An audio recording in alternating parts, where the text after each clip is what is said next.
Hello and good afternoon. Welcome to this Caregiver Coffee brought to you by the Council on Aging in St. Tammany. My name is Matt Estrad. I'm a gerontologist in the greater New Orleans area, and I've been partnering with COAST for about 5.5 years now as a caregiver support group facilitator.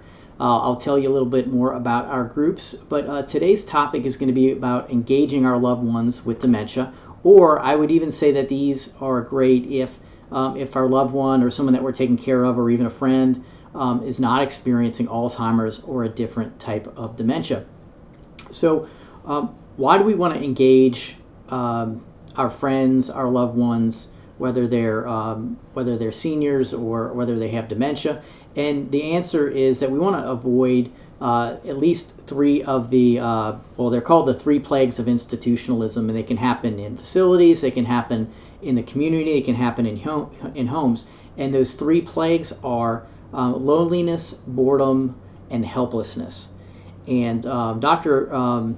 Bill Thomas of the Eden Alternative Project, he's a geriatrician, he's written books about this and has an organization that is created to create culture change in organizations and places. But we can take these things and we can also inject them into the home and make sure that these are things that we're paying attention to so we can create a positive quality of life for people that we know.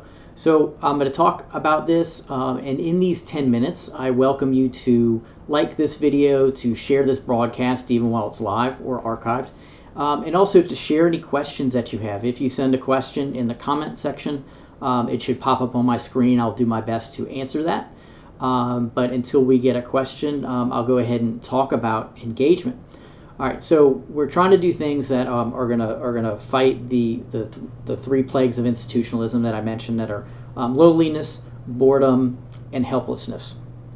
And we want to do, and these can be activities, but and you see these, in many places, whether it's bingo or shuffleboard or card games.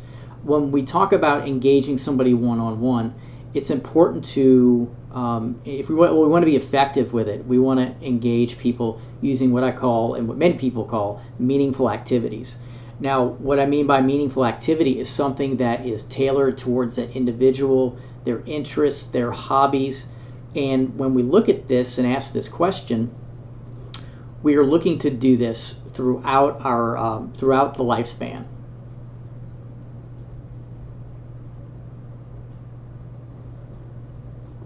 Okay, had some technical difficulty there. So when we're thinking about meaningful activities, we're looking at their lifespan, not just what they're experiencing now. So I'm going to share on the screen the Farrington Leisure Interest Inventory.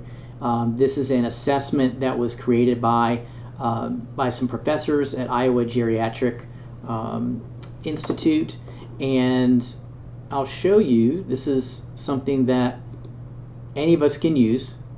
You certainly don't need to be a professor at all.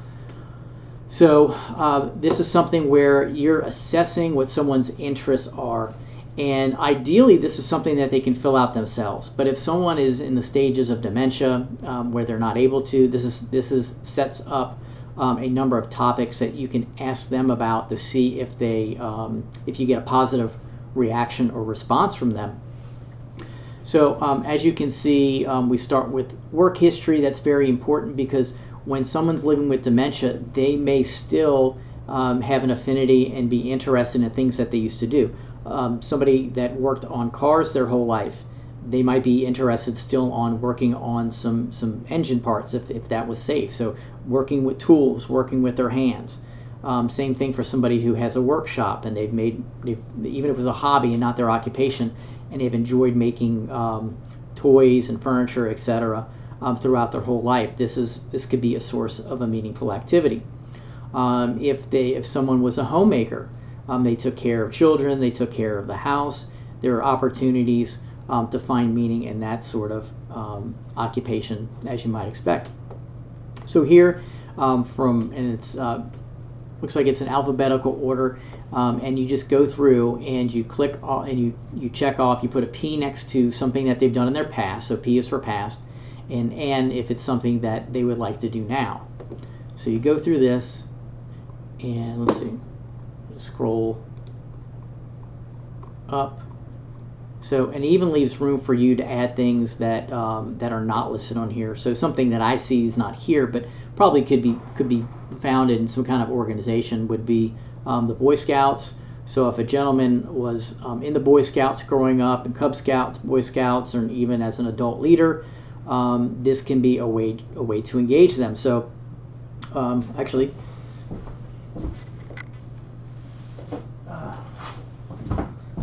So I'm in the Boy Scouts right now. I was as a youth, and I'm an adult leader now, and I'm pretty certain that if I had dementia and I was still able to remember the past, which many of them do, if you showed me a picture of the Scout handbook that I was using in the late 1980s, I'm sure it's something that this is just the cover, but I'm sure it's something that I would love to flip through because I still like doing it today, looking at the pictures, looking at all the different skills that I learned.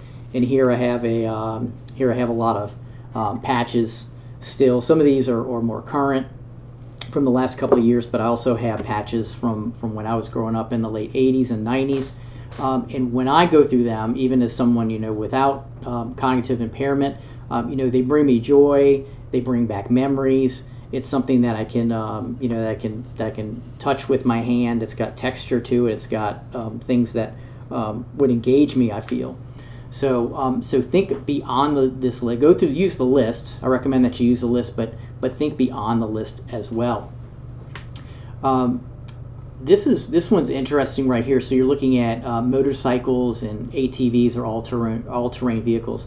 And Professor Smith, who's one of the authors of this assessment, in a lecture she talked about working one-on-one with a senior. Going through this assessment with them, and it got to motorcycles, and she was interviewing a woman in her 80s, and she didn't, she was unexpectedly surprised.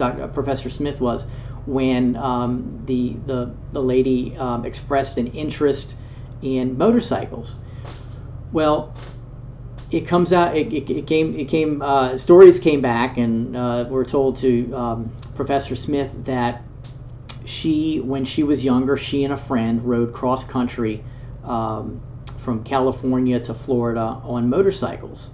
And you probably don't think about these things that we do all the way far in the past. And I would venture to say that had Professor Smith if she was not going through this list, there's a chance that she would not have discovered this piece of her past that brought a lot of engagement and interest when they did talk about it.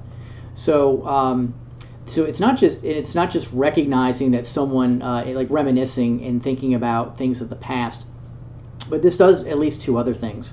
When staff members learn, the more they learn about the life history of the client, and I would say the same thing as we get to learn more about our friends, about our loved ones we're taking care of, we start to see them even more as a more interesting person, as somebody that's lived a full life. This is really important, especially in a nursing home or assisted living facility.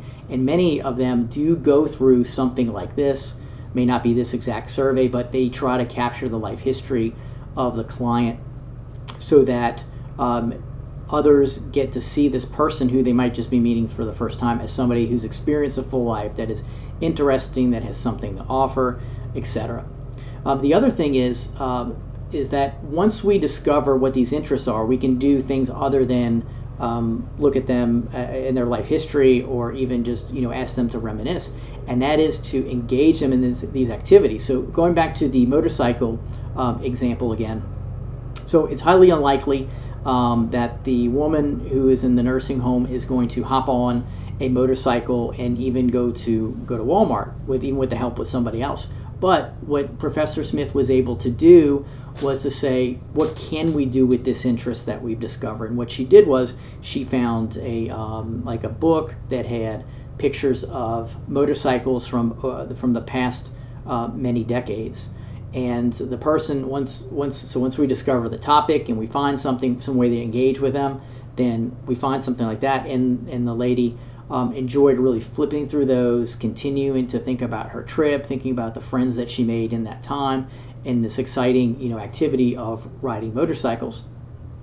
Now there are some things that someone could possibly do. So let's find, all right, so we got bowling. They might be able to bowl. if you're using like a plastic bowling ball or a cabbage ball or something that's going to knock over plastic pins. That's something that can be done in the home, that can be done in a nursing facility. You got things like genealogy, you have things about gardening. Gardening is, of course, a very important activity and big activity that you see in many nursing homes and in different communities. I know that the Senior Activity Center in Slidell for Coast has a garden that had been maintained previous to COVID. So gardening is something that's low impact that many people are interested in, that they might enjoy doing. And I would say even if it's not part of their past, they might enjoy doing some gardening and nurturing something. Because we want to go back and we're trying to avoid or to prevent the 3 plagues of institutionalism that again can happen in the home or in the community. That's loneliness, boredom, and helplessness. And when you find these activities that you engage your loved ones or your friends in, it can help combat these things and provide really like a more meaningful life, a reason to get up in the morning, a reason to get up out of the chair, and a reason to go out and interact with people. So I hope this has been helpful for you. If you like this video, please go ahead and share, leave a comment.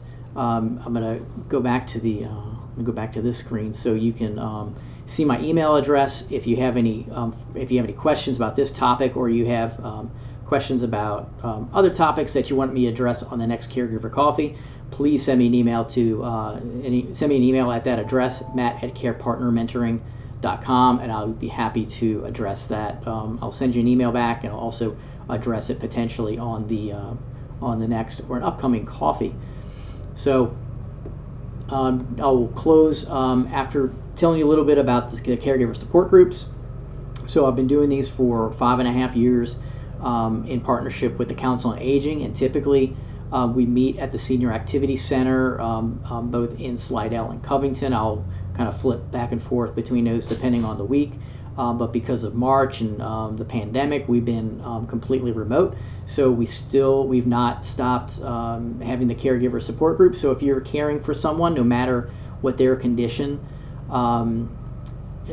shoot me an email. I'll be happy to send you an invitation to the Zoom platform, and you can join by video on your phone or computer, or you can just join by phone. So we have people that join us by both ways, and everybody's really friendly and welcoming, and we always welcome new folks to get them into our group. And I would even say if you're a past caregiver and you've never had a chance to get to a support group because you were so busy caregiving, we also welcome you to come and talk about your previous caregiver group. We have at least 3 members right now that did start with us.